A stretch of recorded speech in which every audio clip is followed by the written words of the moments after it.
Hello guys, എൻ്റെ video ആദ്യമായിട്ട് കാണുന്ന ആൾക്കാരാണെങ്കിൽ മാക്സിമം സബ്സ്ക്രൈബ് ചെയ്തിട്ട് വീഡിയോ കാണാൻ തൊട്ടടുത്തുള്ള ബെല്ലൈക്കനോട് പ്രസ് ചെയ്താൽ ഞാൻ അപ്ലോഡ് ചെയ്യുന്ന വീഡിയോസൊക്കെ നോട്ടിഫിക്കേഷൻ കിട്ടുന്നതായിരിക്കും. അപ്പോൾ നമുക്ക് ഇനി വീഡിയോയിലേക്ക് കിടക്കാം. Hello guys, welcome back to new video. അപ്പം ഞാൻ ഇന്ന് സുമതി വളം എന്ന് പറഞ്ഞൊരു ഹൊറർ കോമഡി മൂവി കാണാനാണ് വന്നിരിക്കുന്നത്. അപ്പോൾ ഈ മൂവി കാണാൻ എനിക്ക് തോന്നിയെന്ന് പറഞ്ഞാൽ മെയിൻലി ഒരു മാളികപ്പുറം ടീമിൻ്റെ ഒരു ഹൊറർ മൂവിയാണ്. അതുകൊണ്ടാണ് ഞാൻ മെയിൻലി ഇത് കാണാൻ വന്നത്. അപ്പോൾ അതിൻ്റെ വേറൊരു കാര്യം എന്ന് പറഞ്ഞാൽ അർജുൻ അശോകൻ, നമ്മുടെ എല്ലാ കോമഡി താരങ്ങളും ഉണ്ട് ഇപ്പോഴത്തെ ന്യൂ ജനറേഷൻ. അപ്പോൾ അതും കൂടെ ആകുമ്പോൾ നല്ല കോമഡിയും ഹൊററൊക്കെ ആകുമ്പോൾ, ഹൊറർ കോമഡി എന്നൊക്കെ പറയുമ്പോൾ ഒക്കെ നല്ല രസമില്ല. ഇതിനു മുമ്പ് എനിക്ക് നല്ല ഈ ഹൊറർ കോമഡി മൂവീസൊക്കെ ഭയങ്കര ഇഷ്ടമാണ്. അപ്പോൾ മലയാളത്തിലൊരു ഹൊറർ കോമഡി എന്നൊക്കെ പറയുമ്പോൾ ചുരുക്കമാണ്. അപ്പോൾ ഉള്ളത് നല്ലതാവട്ടെ എന്നാണ് എൻ്റെ പ്രാർത്ഥന. അപ്പോൾ ഇതും നല്ലതായിരിക്കണേ എന്നാണ് എൻ്റെ പ്രാർത്ഥന. അപ്പോൾ നമുക്ക് എന്ത് പറയാം, ഈ സിനിമയെപ്പറ്റി ഡീറ്റെയിൽ ആയിട്ട് പറയേണ്ട ആവശ്യമില്ലല്ലോ, മാളികപ്പുറം ടീമാണെന്ന് ഞാൻ നേരത്തെ പറഞ്ഞല്ലോ. അപ്പോൾ നമുക്ക് ഇനി എന്ത് പറയാം, സിനിമ കണ്ടിട്ട് എൻ്റെ ഒരു ഫുൾ ഡീറ്റെയിൽ റിവ്യൂ ഞാൻ പറയാം. അപ്പോൾ നമുക്ക് ഇനി എന്ത് പറയാം, ഫസ്റ്റ് ഹാഫ് കണ്ടിട്ട് അതിൻ്റെ റിവ്യൂ എന്താണെന്നുള്ള കാര്യമൊക്കെ ഞാൻ പറയാം.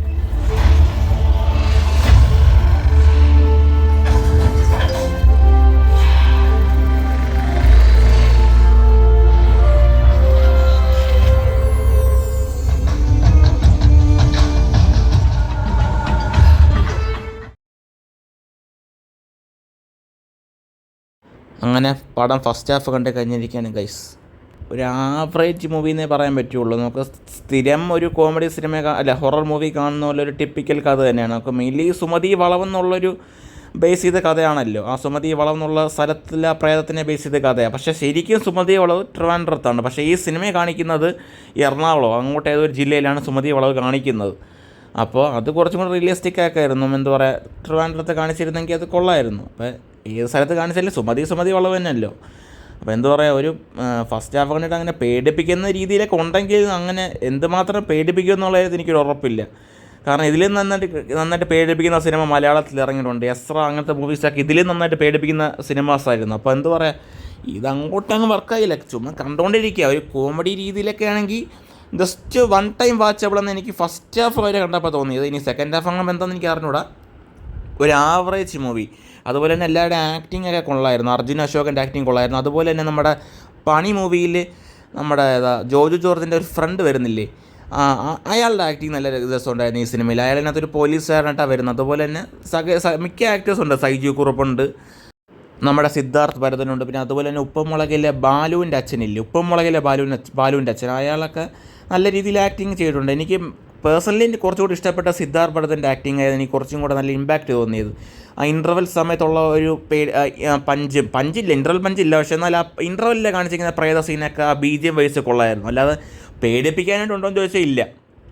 എനിക്ക് അങ്ങനെ പേടി തോന്നിയില്ല. ഇനി ബാക്കിയുള്ളവർക്ക് എങ്ങനെയാണെന്നോ എന്തോ, പക്ഷെ എനിക്ക് അങ്ങോട്ട് ഫസ്റ്റ് ഹാഫ് വരെ കണ്ടപ്പോൾ എന്താ പറയുക, ഒരു ആവറേജ് ആയിട്ട് തോന്നിയിട്ടുള്ളൂ. ഇനി സെക്കൻഡ് ഹാഫും കൂടെ കണ്ടിട്ട് ബാക്കി വിശേഷങ്ങളൊക്കെ പറയാം. നിങ്ങൾക്ക് ഫസ്റ്റ് ഹാഫ് ഇഷ്ടപ്പെട്ടിട്ടുണ്ടെങ്കിൽ കമൻറ്റ് ബോക്സിൽ പറയാം, ഇഷ്ടപ്പെട്ടില്ലെങ്കിൽ കമൻറ്റ് ബോക്സിൽ പറയാം.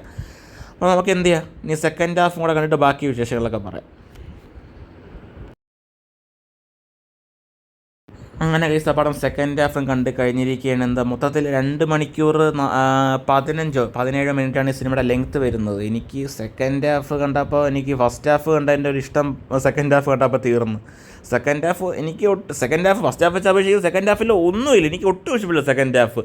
വെറുതെ എന്തുവാ, സാധാരണ ഒരു പ്രേത സിനിമ എന്ന് പറഞ്ഞ് ഇറക്കിയിരുന്നെങ്കിൽ പിന്നെയും കുഴപ്പമില്ല. ഇത് സുമതി വളവെന്നും പറഞ്ഞ് ഇറക്കുമ്പോൾ ഒട്ടും അങ്ങോട്ട് എനിക്കിഷ്ടപ്പെട്ടില്ല. ആ ഒരു കൺസെപ്റ്റ് കൊണ്ടുവന്നപ്പോൾ കുറച്ചെങ്കിലും പേടിപ്പിക്കാൻ വേണ്ടി ഇതൊരുമാതിരി എന്താ, ഒരു സുമതി വളവ് എന്ന് പറഞ്ഞാൽ ടിപ്പിക്കൽ പ്രേത സിനിമയില്ല. ആ നാട് നടക്കുന്ന കുറച്ച് പ്രശ്നങ്ങളും പ്രണയവും ആ രീതി നടക്കുന്ന കുറച്ച് പ്രശ്നങ്ങളും അതിൻ്റെ ഇടയ്ക്ക് പ്രേതത്തിൻ്റെ ഇമ്പാക്ട് ഇത് വരുന്നു, അങ്ങനെ ഇഷ്യൂസ് വരുന്നു. അങ്ങനെയാണ് ഇതിൻ്റെ മെയിൻലി കഥ പോയിരിക്കുന്നത്. അതുപോലെ തന്നെ ഈ സിനിമ തുടങ്ങുമ്പോൾ മുതൽ അവസാനം വരെ ഏതാണ് ഒരു 10 കൂടുതൽ പാട്ടുണ്ടെന്ന് തോന്നുന്നു. 8 കൂടുതൽ പാട്ട്. അതിൻ്റെ ഒരു ആവശ്യമില്ല. ഓരോ സീൻ കഴിയുമ്പോൾ ഓരോ വിഷമത്തിനൊരു പാട്ട്, സന്തോഷത്തിനൊരു പാട്ട്, കല്യാണത്തിനൊരു പാട്ട്, സകലനൊരു 8-10 പാട്ട് കുത്തിക്കേറ്റിട്ടുണ്ട്. അതൊന്നും ഈ സിനിമ നെഗറ്റീവ് വരാൻ വേണ്ടിയുള്ള എനിക്കാണ് തോന്നിയിട്ട്. അതെന്ന് പറഞ്ഞാൽ പാട്ടിൻ്റെ ഒരു ആവശ്യമില്ലായിരുന്നു. ഇത്രയും പാട്ട് ഓക്കെ, 2-3 പാട്ടൊക്കെ ഓക്കെ, പക്ഷേ എന്തുമാത്രം പാട്ട് ഇത് ഒരു ഇമ്പാക്റ്റ് വേണ്ടേ നമുക്ക് സിനിമ കാണുമ്പോൾ, ആസ്വദിക്കുമ്പോൾ അതിൻ്റെ അടുത്ത പാട്ട് വരും. ആകെ എനിക്കിനകത്ത് കുറച്ചും കൂടെ നല്ലതെന്ന് തോന്നി നമ്മുടെ ഗോകുൽ സുരേഷ് ഗോപിയുടെ മോൻ.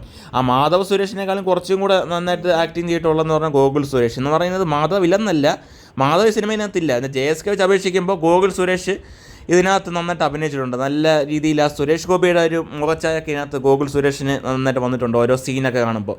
അല്ലാതെ പടം മൊത്തത്തിൽ പറഞ്ഞാൽ എനിക്ക് ഡിസപ്പോയിൻറ്റിംഗ് ആയിട്ടാണ് തോന്നിയിട്ടുള്ളൊരു, എന്നാൽ വൺ ടൈം വാച്ചബിൾ. തീരെ ദുരന്തം എന്ന് ഞാൻ പറയുന്നില്ല, പക്ഷേ കണ്ടിരിക്കുക. അല്ലാതെ ഇതിനായിട്ട് ഇനി തിയേറ്ററിൽ പോയി കാണണമെന്ന് ചോദിച്ചാൽ ഞാൻ ഇനി പോവില്ല. പക്ഷേ നിങ്ങളുടെ ഇഷ്ടമാണ്, തിയേറ്ററിൽ പോയി കാണണമെങ്കിൽ നിങ്ങൾ തിയേറ്ററിൽ തന്നെ പോയിരുന്ന് കാണുക. ആ ഒരു തിയേറ്റർ എഫക്റ്റ് എന്തായാലും കിട്ടും, ആ ഒരു BGM കൊണ്ടൊക്കെ കിട്ടും. അല്ലാതെ ഇത് OTTയിൽ ഇറങ്ങുമ്പോൾ എന്തുമാത്രം ഇത് ഹിറ്റാവും എന്നുള്ള കാര്യത്തിൽ എനിക്ക് അറിയണ്ട. OTT കാണുമ്പോൾ നമുക്ക് കാണാനായിട്ടൊരു ഇമ്പാക്റ്റ് വരില്ല. തിയേറ്ററിലായതുകൊണ്ടാണ് നമുക്കെന്തോ ഈ ഒരു എഫക്റ്റ് വന്നത്. ഇനിയിപ്പോൾ OTT ഇറങ്ങുമ്പോൾ OTT കാണുന്ന ആൾക്കാരൊക്കെ ആണെങ്കിൽ ഇനിയിപ്പോൾ വലിയ രീതിയിൽ ഇഷ്ടപ്പെടാൻ സാധ്യത കുറവാണ്. ഞാൻ നേരത്തെ പറഞ്ഞ പോലെ തന്നെ സിദ്ധാർത്ഥ് ഭരതൻ്റെ ആക്ടിങ്ങൊക്കെ നല്ല രസമുണ്ടായിരുന്നു. ആകെ ഒരു ഇമ്പാക്റ്റ് തന്നിട്ടുള്ളതെന്ന് പറഞ്ഞാൽ സിദ്ധാർത്ഥ് ഭരതൻ്റെ ആക്ടിങ് ആയിരുന്നു. അത് ത്രൂ ഔട്ട് പടം തുടങ്ങുന്ന തൊട്ട് അവസാനം വരെ നല്ല രീതിയിൽ ഇമ്പാക്റ്റ് വന്നിട്ടുണ്ട്. അതുപോലെ തന്നെ നമ്മുടെ പണി മൂവിയിൽ ഞാൻ പറഞ്ഞ പോലെ ജോജോ ജോർജിൻ്റെ ഫ്രണ്ടായിട്ട് വരുമല്ലോ ഒരാൾ, അയാളുടെ ആക്ടിങ് ഗംഭീരം എന്ന് തന്നെ പറയാം. നമ്മൾ അയാളുടെ ആ ചിരിയും ഡയലോഗ് ഡെലിവറിയൊക്കെ സത്യം പറഞ്ഞെങ്കിൽ എനിക്ക് ആകെ ഒരു ഇമ്പാക്റ്റ് വന്ന അയാളും ഗോകുൽ സുരേഷ് അങ്ങനത്തെ കുറച്ച് ആൾക്കാർ മാത്രമേ എനിക്ക് അങ്ങോട്ട് വർക്കായുള്ളൂ. പടം മൊത്തത്തിൽ പറഞ്ഞ് ഈ പ്രേതം എന്ന് പറഞ്ഞൊരു കൺസെപ്റ്റാണ്, സുമതി വളവ് എന്നുള്ളൊരു കൺസെപ്റ്റ് മാറ്റിയിരുന്നെങ്കിൽ പിന്നെയും ഈ പടം വർക്കായേനെ എനിക്ക് തോന്നി.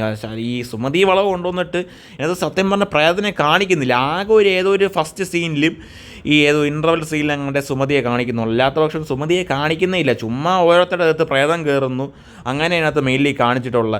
ആദ്യം വേറൊരാളുടെ പ്രേതം കയറും, അങ്ങനെയാണ് ഈ സുമതിയെ കാണിച്ചിട്ടുള്ള. അല്ലാതെ സുമതിയായിട്ട് ഇതിനകത്ത് കാണിച്ചിട്ടില്ല. എനിക്കൊരു നെഗറ്റീവായിട്ട് തോന്നി. ഇതൊക്കെ ഓരോരുത്തരുടെ ദേഹത്ത് കയറുന്നതൊക്കെ നമ്മൾ പണ്ടേ സിനിമയിൽ കണ്ടിട്ടുള്ളൂ. അതുകൊണ്ട് വലിയ രീതിയിൽ വർക്കായില്ല ഈ സെക്കൻഡ് ഹാഫ് ഫസ്റ്റ് ഹാഫ്. സത്യം പറഞ്ഞ് ഈ മൂവി പ്രൊഡ്യൂസ് ചെയ്തിരിക്കുന്ന ഗോകുലം ഗോപാലിനെയാണ്. എനിക്ക് തോന്നുന്നത് പിന്നെയാണെന്ന് തോന്നി ഇത് ഗോകുലം ഗോപാലിന് ഈ സിനിമ എടുത്തത്. ആദ്യം ഈ സിനിമ ഇറങ്ങിയപ്പോൾ ഇത് ഗോകുലമാണോ പ്രൊഡ്യൂസ് ചെയ്യണതെന്ന് പുറത്ത് വിട്ടിട്ടില്ല. പിന്നെയാണെന്ന് തോന്നി ഇത് ഗോകുലം ഏറ്റെടുത്തെന്നുള്ള ന്യൂസ് ഞാൻ കേട്ടത്. അതിൻ്റെ സത്യാവസ്ഥ എനിക്ക് അറിഞ്ഞുകൊണ്ട്. എന്നാലും ഈ ഗോകുലമൊക്കെ എന്തിനാണ് ഇങ്ങനത്തെ സിനിമ പ്രൊഡ്യൂസ് ചെയ്യണമെന്ന് എനിക്ക് മനസ്സിലാവുന്നില്ല. ഇങ്ങനത്തെ സിനിമ ഒന്നും പ്രൊഡ്യൂസ് ചെയ്യില്ലേ, ഉള്ള വിലയും കൂടെ പോവും. അങ്ങനെ വില പോവില്ലെങ്കിലും പക്ഷേ എന്താ പറഞ്ഞാൽ ഈ ഗോകുലം ഇങ്ങനത്തെ സിനിമ പ്രൊഡ്യൂസ് ചെയ്യാൻ പാടില്ല. ചെറിയ സിനിമയ്ക്ക് ഇങ്ങനെ വീണ്ടും ഇത് നെഗറ്റീവിലേക്ക് പോവും. വലിയ സിനിമയൊക്കെ പ്രൊഡ്യൂസ് ചെയ്തോട്ടെ, പക്ഷേ ഇങ്ങനത്തെ സിനിമകളൊന്നും ഗോകുലം ഗോപാൽ എടുക്കേണ്ട ആവശ്യമില്ലെന്നാണ് എൻ്റെ ഒരു അഭിപ്രായം.